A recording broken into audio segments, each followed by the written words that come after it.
Shalom, selamat pagi jemaat Cigereng yang sangat dikasihi Tuhan. Dimanapun saudara berada saat ini, juga rekan-rekan lain yang oleh anugerah Tuhan bisa ikut beribadah bersama kami. Kiranya Tuhan Yesus memberkati kita sekalian. Pertama-tama mari kita naikkan syukur kepada Tuhan sebab pagi ini kita masih bisa beribadah bersama, ya. Dalam kondisi negara kita harus mengalah ya kepada coronavirus sementara, ya. Tapi kita masih bisa beribadah walaupun duduknya harus jauhan, ya. Ada yang bukan cuma 2 meter, saudara, 200 meter, ya, 500 meter, ada yang 4 kilo di Dayakolot, ya. Walaupun tidak melihat wajah saudara, tapi saya yakin saudara sedang bersama-sama saya, bersama-sama kita di hadirat Tuhan. Ada yang 15 kilo kali ya, yang di Soreang dan Banjaran. Kiranya semoga jarak tidak mengurangi sukacita ibadah kita pagi ini, ya, karena sesuai janji Tuhan Yesus, ya, walaupun nggak usah puluhan orang, cukup 2-3 orang saja berkumpul dalam namaku, di situ aku hadir. Artinya saudara, Yesus saat ini juga hadir di setiap rumah saudara.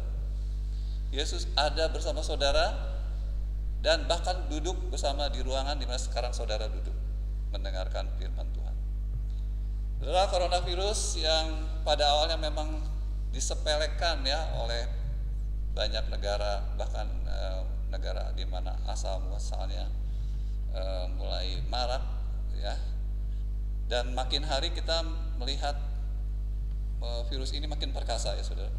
Betapa tidak, hampir semua urusan hidup manusia itu harus ngalah, ya, sama si corona ini, benar nggak? Harus ngalah. Yang mau ujian, udah besok mau ujian, nggak jadi. Kenapa? Corona mau lewat, ya. Bayangin, jadi ini corona ini super banget, ya. Sampai pemerintah seluruh dunia, raja-raja seluruh dunia juga harus ngalah, ya. Yang mau kemarin saya dengar ya ada yang mau nikah, saudara, di minggu-minggu ini terpaksa di cancel, ya. Bayangkan saudara, berapa banyak kerugian, ya, kekacauan yang harus dialami. Bahkan sampai yang begitu penting apa saudara, banyak yang harus cari makan hari demi hari, itu juga terpaksa harus mengalah hari-hari ini. Itu yang sangat memprihatinkan, yang kita harus berdoa supaya pemerintah bisa mengatasi ya kesulitan-kesulitan rakyat kecil yang hari-hari ini ya mungkin nggak bisa makan, saudara. Saya juga memikirkan hal ini, betapa ya, bagaimana gitu ya. Kita berdoa saja supaya pemerintah bisa menemukan solusi yang terbaik. Nah, saudara, yang paling tidak terduga bagi gereja kita mungkin adalah urusan ibadah, ya. Mau ketemu Tuhan juga harus minggir dulu. Kita harus menyesuaikan, ya. Sampai kita nggak bisa kumpul di gereja. Harus ibadah di rumah-rumah. Saudara, luar biasa, ya. Tapi saudara, kalau Yesus hadir, ya, kalau sekarang kan 2-3 orang berkumpul, Yesus hadir, harusnya siapa yang minggir? Corona apa Yesus?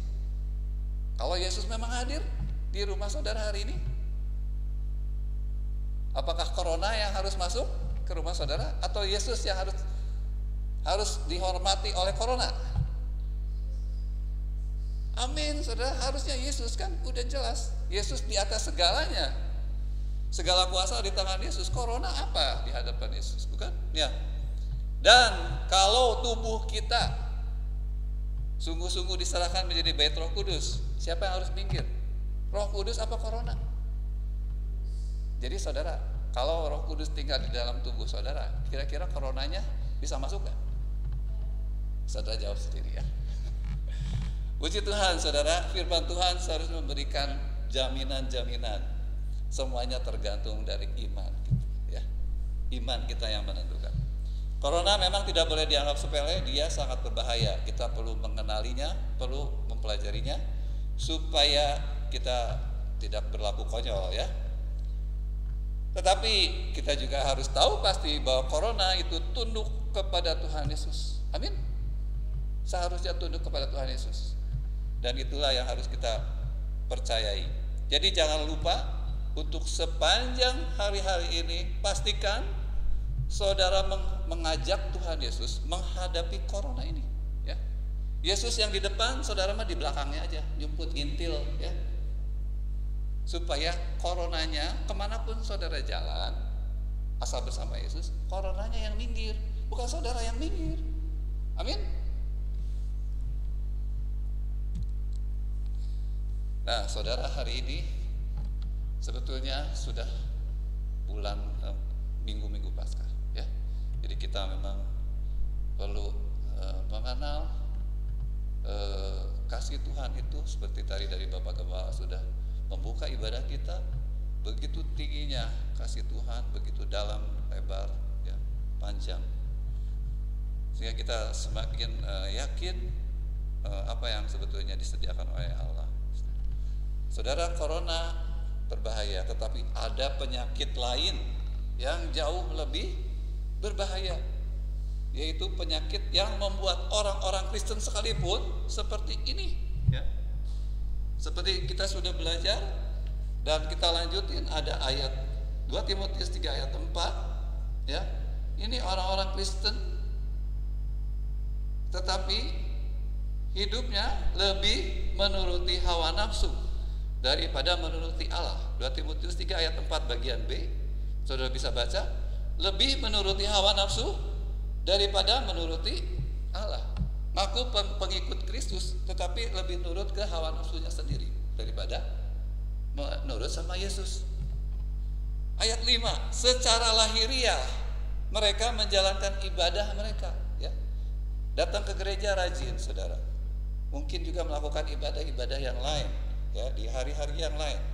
Tetapi pada hakikatnya dari hatinya mereka memungkiri kekuatan ibadah. Ini penyakit yang lebih ganas, saudara. Ya, ayat 6 bagian B. Syarat dengan dosa dan dikuasai oleh berbagai-bagai nafsu. Bukan dikuasai oleh Tuhan, bukan dikuasai oleh Roh Kudus, justru dikuasai oleh berbagai nafsu dan dosa nggak pernah bisa lepas.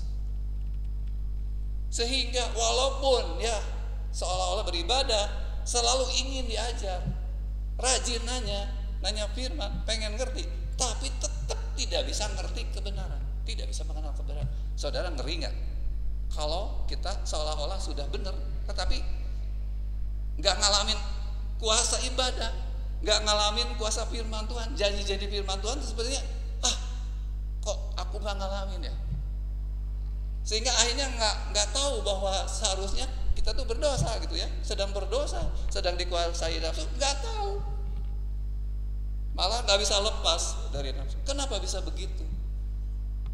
1 Timotius 6 ayat 6 mengatakan bahwa ibadah itu harus disertai rasa cukup, baru kuasanya akan terasa, memberi keuntungan besar. Karena kuasa ibadah itu memang disediakan ya. Semua janji-janji Tuhan ya, termasuk kehadiran Kristus, kehadiran Roh Kudus akan terasa ya.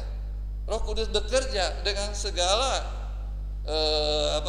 kuasanya, kasihnya, sebagaimana yang kita bisa pelajari di dalam firman Tuhan. Itu harusnya terjadi. Ada penginsapan akan dosa ya. Jadi tahu kebenaran, cinta firman, sehingga bisa melakukan kebenaran ya. Kalau ibadahnya itu semua tindakan-tindakan di dalam ikut Yesus itu disertai rasa cukup. Nah, saudara, tadi diulang-ulang ya, bahwa ciri-ciri dari penyakit orang Kristen yang kena penyakit ini adalah lebih menuruti hawa nafsu ya. Dikuasai oleh berbagai-bagai nafsu. Saudara, hawa nafsu selalu berkata, kata Oswald Chambers, aku harus memperolehnya sekarang juga. Selalu yang prioritas itu adalah yang aku pengenin, yang aku butuhin, yang aku rasakan.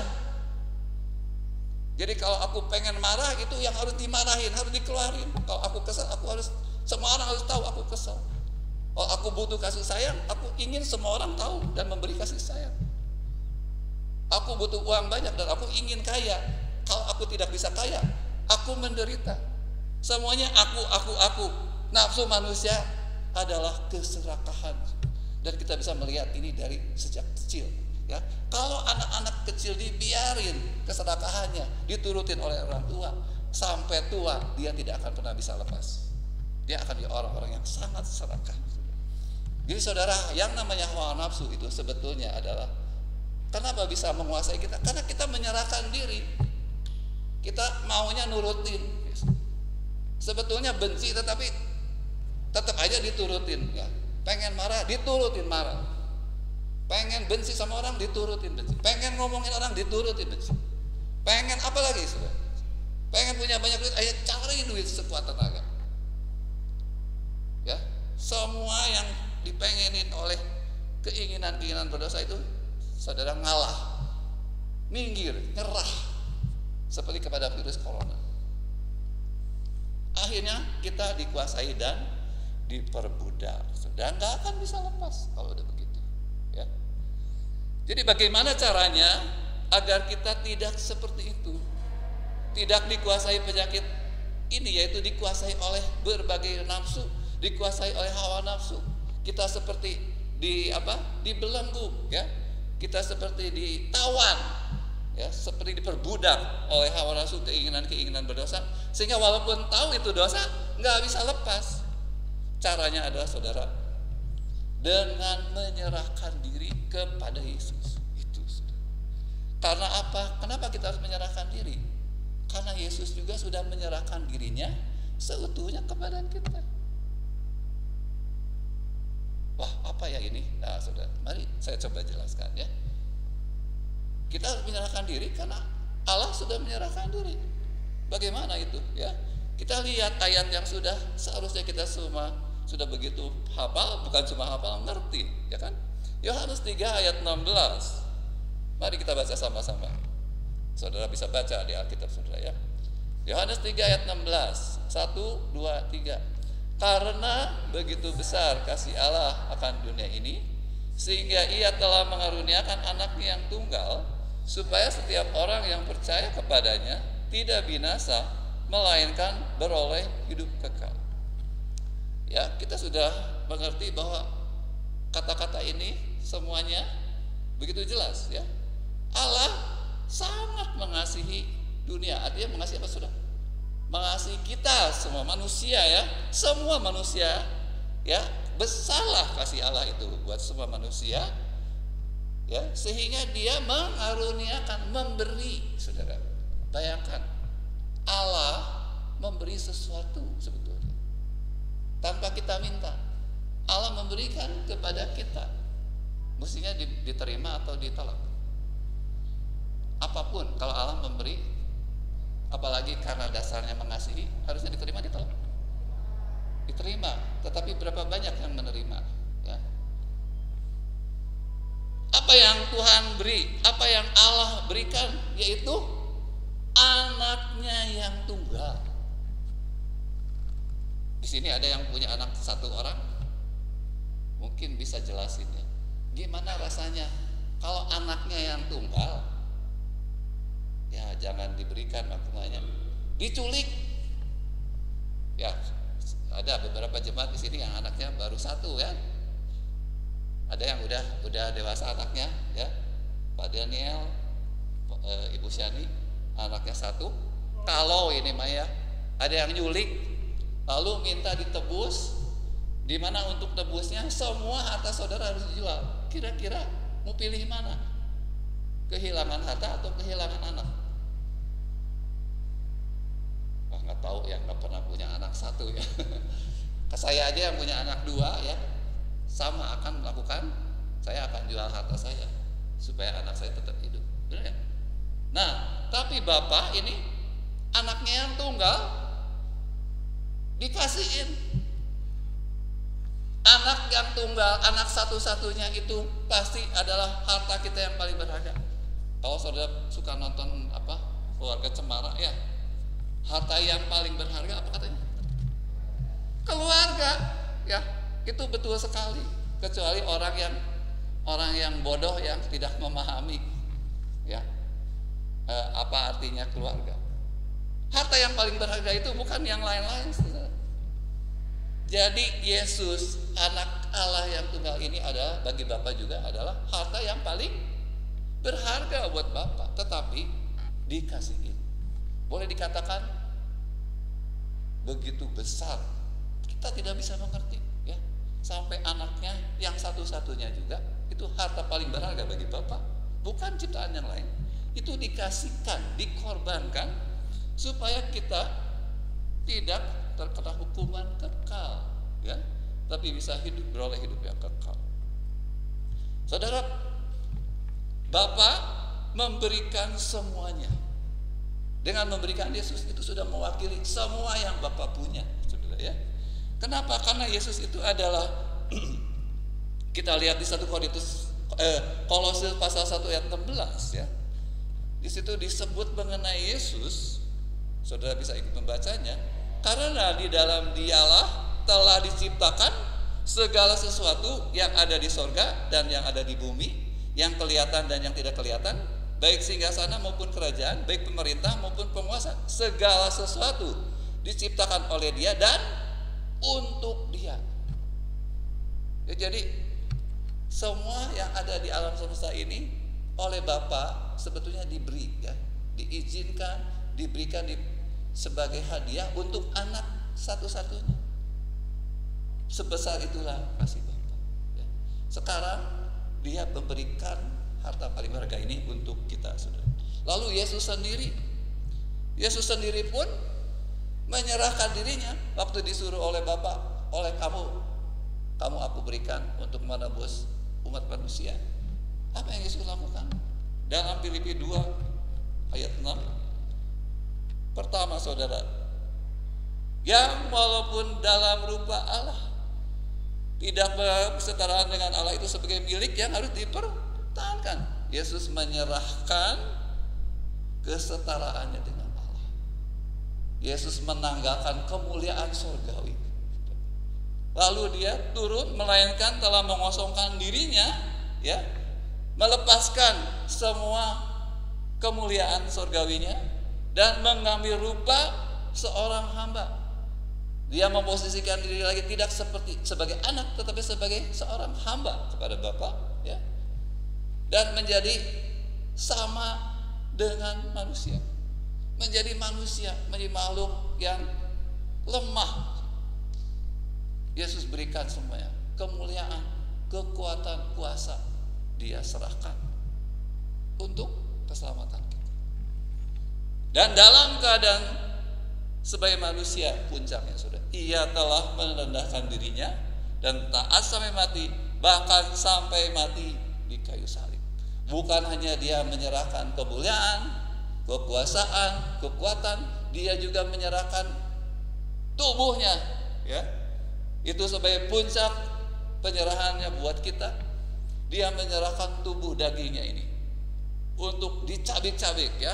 Kalau saudara sudah pernah lihat film Passion of Christ, bagaimana waktu dicambuk itu, ya, begitu mengerikan, saudara. Membayangkan, kalau lihat lagi pasti kita akan begitu perih, ya. Bagaimana cambuk-cambuk itu menyobek-nyobek kulit punggung, kulit perut, ya, dan daging-daging tercabut. Saudara bisa, harus kita selalu mengingat penderitaan Kristus. Begitu banyak, saudara, diludahi, di mahkotai duri. Kalau kita lihat di video itu dipukul-pukul, ya, udah duri dipukul-pukul, ya, saudara. Disuruh pikul kayu salib yang menurut yang film itu, pembuat film, karena itu 60 kiloan, ya. Sangat berat, saudara. Sampai nggak kuat angkatnya, ya. Lalu yang akhirnya tentunya yang sangat memilukan adalah bahwa Yesus akhirnya dinaikkan di kayu salib, ya, dengan paku di tangan dan kaki. Itu saya tidak bisa membayangkan seperti apa rasanya. Dan enggak cukup semua itu, saudara. Yesus juga harus mengalami bagaimana berpisah dengan Bapa walaupun hanya tidak untuk waktu yang lama. Ya. Itu juga penderitaan yang luar biasa. Enggak ada yang disesakan, saudara. Untuk keselamatan kita, Yesus memberikan semuanya, seutuhnya, semua yang Dia punya, semua kekuatan, semua diserahkan. Allah sudah menyerahkan semuanya. Pemberian yang terlalu besar, saudara. Ya. Begitu mahal harganya, saudara. Semuanya adalah demi kita. Karena kalau tanpa itu, saudara, kita tidak ada harapan. Kita tidak bisa lepas dari hukuman kekal.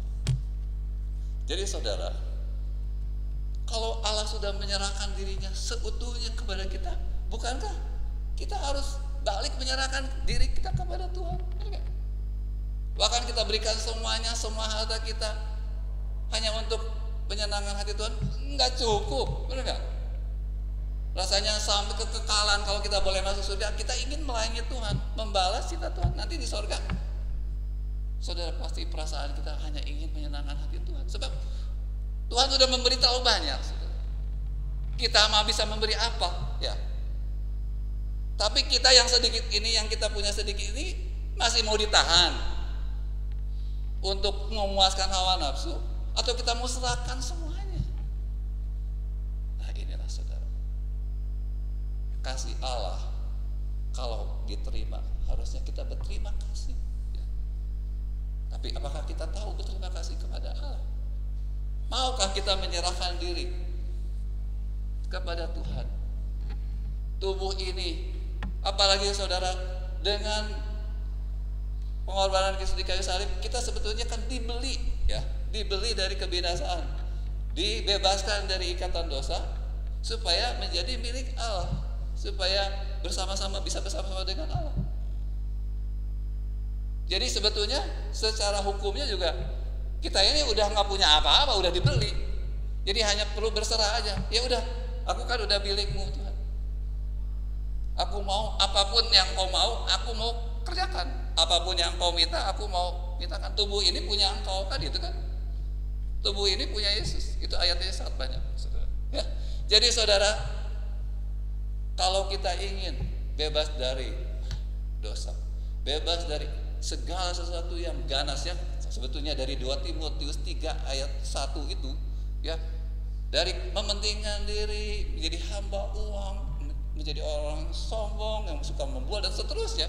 Itu, saudara, kuncinya satu, sadar kita ini harus menyerahkan diri, itu yang terbaik, ya, karena Tuhan sudah menyerahkan dirinya buat kita, ya. Galatia 5 ayat 24, saudara. Mari kita baca sama-sama. 1, 2, 3. Barang siapa menjadi milik Kristus Yesus, ia telah menyalibkan daging dengan segala hawa nafsu dan keinginannya. Apa arti ayat ini, saudara? Apakah artinya saudara harus menyalibkan daging dan dengan segala hawa nafsu yang tadi, ya, yang keinginan-keinginan itu nggak boleh diturut, disalibkan, dimatikan, dilawan, ya. Itu kan, saudara, seperti melawan diri sendiri. Kalau saudara bisa, baru saudara jadi milik Kristus. Seperti itu ayatnya? Bukan, salah. Jadi, barang siapa mau menyerahkan diri menjadi milik Kristus, ia sudah otomatis saudara akan mengalami bagaimana saudara oleh bantuan Kristus disalibkan. Saudara bisa lepas dari belenggu-belenggu hawa nafsu dan keinginan-keinginan daging. Tapi caranya ada dengan saudara menyerahkan diri menjadi milik Kristus dulu, bukan dibalik.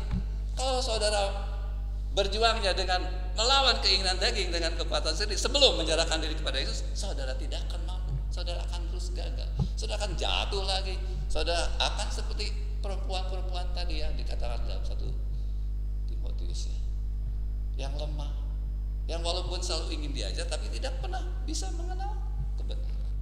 Jadi, saudara, sekali lagi, saudara, langkahnya adalah simple. Kita harus menyerahkan diri kepada Yesus. Artinya, saudara, Saudara, kita harus perhatikan yang Yesus mau apa. Jadi kita harus terus kembali ke situ. Yesus mengajar apa, Yesus berfirman apa, semuanya diturutin. Dengan adanya Roh Kudus itu lebih dijelaskan lagi secara detail apa yang Yesus mau. Begitu saja hidup kita. Selagi hati kita hanya ingin nurut, hanya ingin ngintil, maka hawa nafsu akan nyingkir. Dosa akan nyingkir. Saudara sendiri tidak akan lagi suka. Itu yang akan terjadi. Jadi saudara fokus saja dengan menyerahkan diri kepada Yesus, menjadi milik Allah, mengembalikan kepemilikan ini kepada Allah. Jangan lagi pengen saudara menguasai tubuh ini menguasai pikiran dan hati saudara.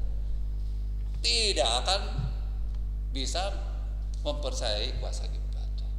Ya, ayat terakhir Roma 6 ayat 13 kita baca sama-sama.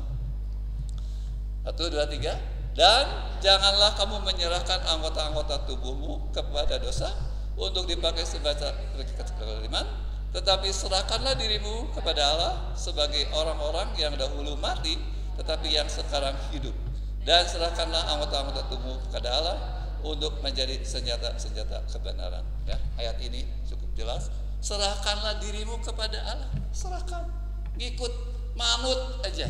Udah nggak usah protes, ya, kerjain aja yang Yesus mau. Saudara, di sini ada hamba-hamba Tuhan, ada karunia Roh Kudus. Ikut, kalau nggak ngerti nanya, tapi hatinya ingin ikut, ingin manut, ingin terus menyerahkan diri kepada Tuhan, ingin dipakai oleh Tuhan lebih jauh, ingin berguna, hanya ingin senangkan Tuhan, bukan senangkan diri.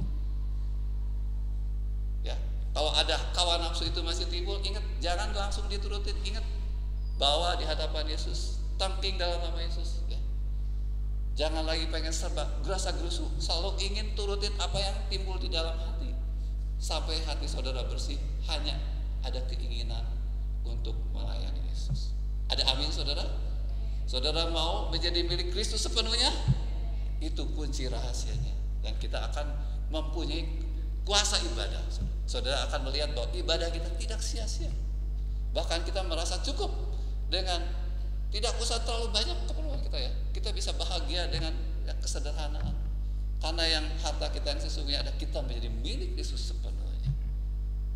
Mari kita akan masuk ke dalam doa. Kita akan naikkan satu pujian.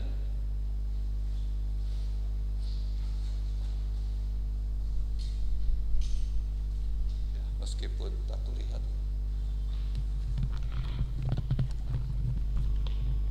Pemain musik bisa bantu.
Ku yakin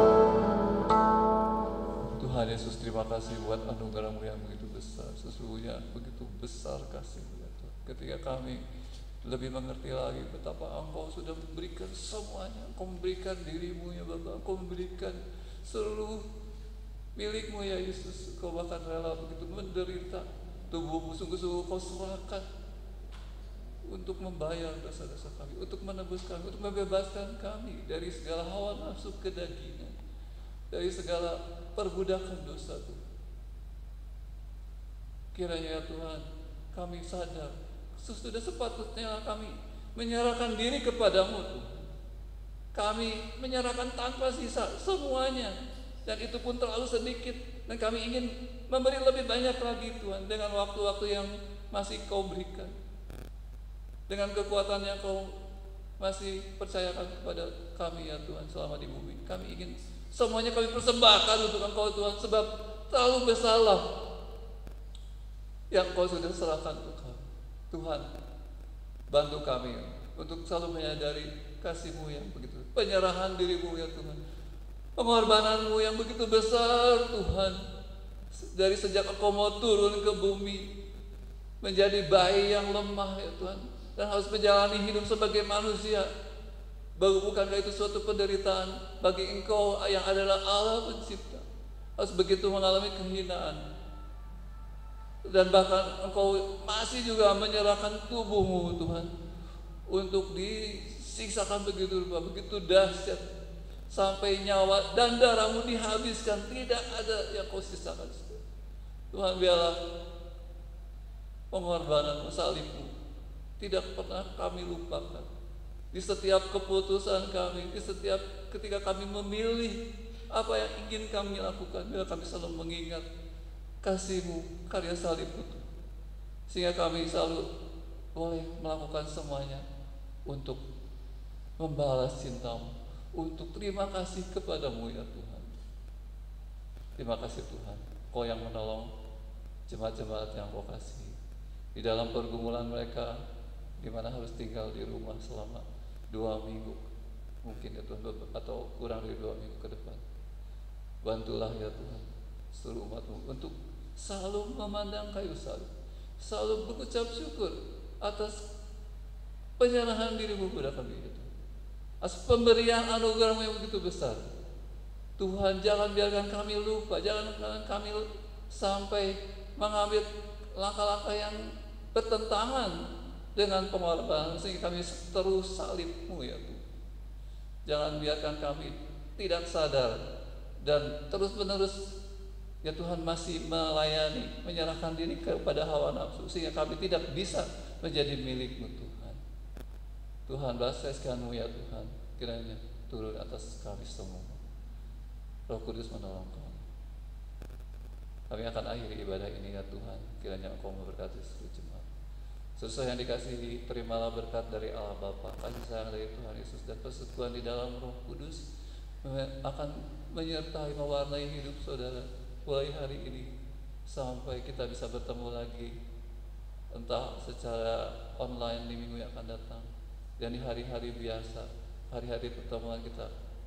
Biarlah Tuhan yang menolong kita semua. Yang penting kita dengan Tuhan masing-masing terus menyembah Dia, mengucap syukur, dan ingin terus membalas cintanya. Walaupun kita belum bisa memberikan banyak, berikan saja yang apa saudara tahu, apa yang saudara ngerti, apa yang saudara punya hari ini, berikan semuanya, supaya kita beroleh damai sejahtera, supaya hati kita dibersihkan dari segala hawa nafsu, dari segala belenggu-belenggu dosa, dan kita dimerdekakan, dan kita boleh melihat betapa indahnya beribadah kepada Tuhan, betapa bergunanya penyerahan diri kita kepada Allah. Biarlah kita semua melewati hari-hari dengan penuh damai sejahtera dan sukacita dari Allah yang dicurahkan pada siang hari ini bagi setiap saudara yang rindu melayani Tuhan selagi kesempatan. Terpujilah nama Tuhan. Mari kita semua yang percaya katakan amin. Selamat siang. Thank you.